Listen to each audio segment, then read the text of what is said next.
Continue now with our lead story, America being damaged because some in the press are colluding with political parties.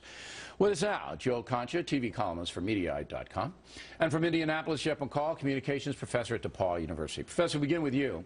Many in the national media, in general now, are covering for President Obama. Do you believe that, first up?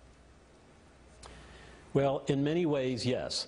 But let me say this, I don't think it's in a conspiratorial fashion. I think the situation is more nuanced than that. Journalists are products of the culture in which they work, and studies show that most newsrooms are filled with reporters who lean left.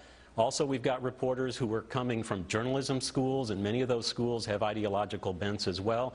So it's not surprising to me that many reporters would be sympathetic to a narrative coming from the Obama White House, for example, about the debt issue. And I agree with you. I don't think it's a giant conspiracy that they all meet in Key West and decide that this is how we're going to help President Obama. That doesn't happen, but it is a culture. Now, this is more disturbing, Professor.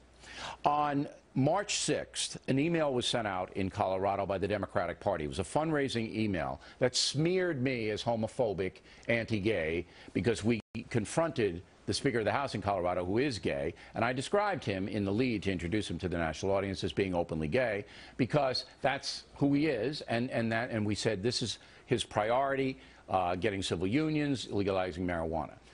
4 days later, the Denver Post almost uses the exact same language as that Democratic fundraiser in an editorial column attacking me as a homophobe and whatever. That, I think, is collusion, Professor. Well, it'd be hard for me to comment on whether it's collusion or not, but I can see, though, where the Democratic Party might want to exploit this issue that you've raised for their own benefit, and particularly in that they would see an East Coast media organization like Fox News wanting to come in and meddle in their internal affairs. And I think the Denver Post could very easily say, hey, we support this narrative, we're going to get on board with that. All right. Now, you, Joe, work at Mediaite, which is primarily left-wing. It's full of left-wing writers. Not everybody. No, but primarily. Okay? Now, it's a website. It doesn't purport to be objective. So, yes, it's stacked up. But you also follow the national news. You know, you watch everybody. Sure. And I'm saying now that the objective reporting is breaking down, and opinions and actually allying with political parties, as MSNBC allies with the Democratic Party, and some accuse Fox of allying with the Republican Party. That's what's happening now. Do you see that? Bill, you bring up MSNBC, and it's a good point. And I'll give up a macro example because I can't speak to the Denver Post and the Democratic Party in Colorado as far as if they're colluding or not. It's speculative. There's a lot of evidence, but it would be speculative. Okay. In MSNBC's case, back in December, 4 primetime hosts were invited to go to the White House. Now, that's not terribly out of the ordinary, but that visit was not on the president's schedule. Those hosts did not promote this in any way. If you were going to the White House, Bill, would you, on your show for a week, say, hey, I'm going to be sitting there with President Obama? I report back to the folks what happened there. Of course. Absolutely. So nothing was said. Afterwards, nothing was talked about as far as what went on in that meeting. The Huffington Post afterwards said President Obama met with Rachel Maddow, Al Sharpton, and other influential progressives as part of his campaign to sell the public on the need to extend the Bush middle-class tax cuts. Now, 4 words in there stick out at you, right?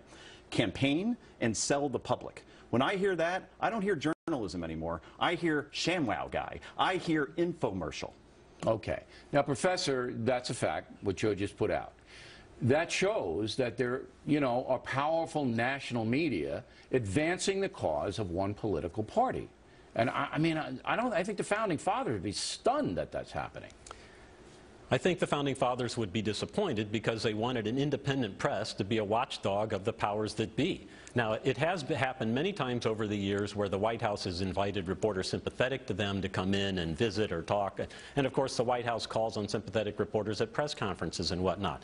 So I don't think that's unusual, but I do think there is a blurring of that objectivity line, and we don't see that standard in journalism like we used to, because a lot of journalists are into advocacy journalism, and they're perfectly fine with that. Well, if you're a commentator like I am, you're allowed. If you're an entire news organization, you're not. And the Denver Post is colluding with the Democratic Party in Colorado, and that's the most powerful paper by far in the state. And you're seeing what happened. Good legislation is getting knocked down. Folks aren't even getting to vote on it. Gentlemen, very interesting. Thank you.